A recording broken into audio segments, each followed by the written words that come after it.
Phoenix Theater Cultural Center and the Indianapolis Public Library launching a children's storytelling series that highlights the diversity of families, cultures, and celebrations. So joining me now is Bill Simmons, the artistic director, Phoenix Theater Culture Center, and he has the best backdrop we've seen in a while, I think designed by Norman Rockwell. You got a tree, you got a fire. Good job, Bill.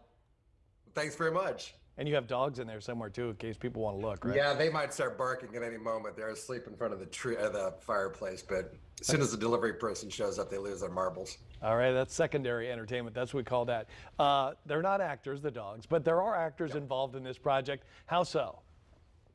Well, we're a professional union theater, and one of the things we've been trying to do during the pandemic is look for ways to connect to our audiences and also pay our artists to keep them creating and keep them working. And so the 10 artists involved in these season's readings we're doing in partnership with the Indianapolis Public Library, they're all paid.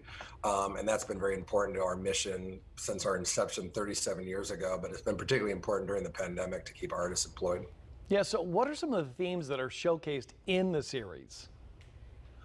So what viewers will see is a wide variety of families celebrating the holidays in various ways. So we had a Hanukkah reading that dropped, the book Hanukkah Haiku dropped on the first day of Hanukkah last Friday. We'll be doing one on the first day of Kwanzaa, which is the 26th. I do the 'Twas the Night Before Christmas that gets dropped at the beginning of next week. We had one celebrating Thanksgiving.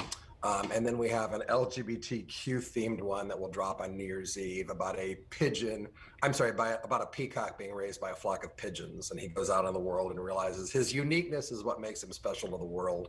So we really try to cover a wide variety of themes, and it's a wide assortment of actors reading the books.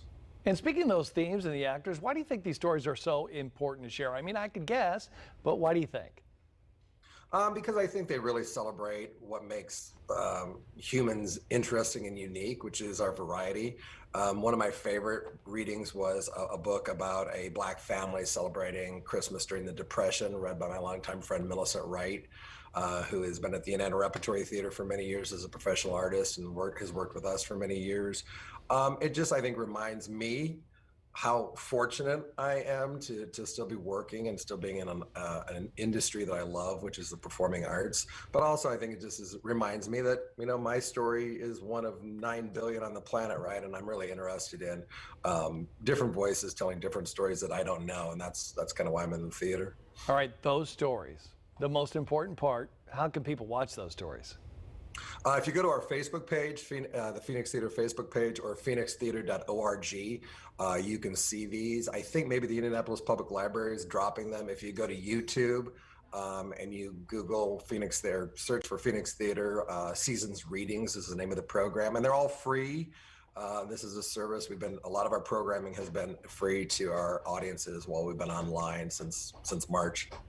And there are some of the times right there on your screen. You can watch every day from 7 a.m. to 11 p.m. until January the 17th. Bill, thanks for being here. Great information. You're welcome. Happy holidays to everybody. You as well. For more information, you can head to fox59.com/links.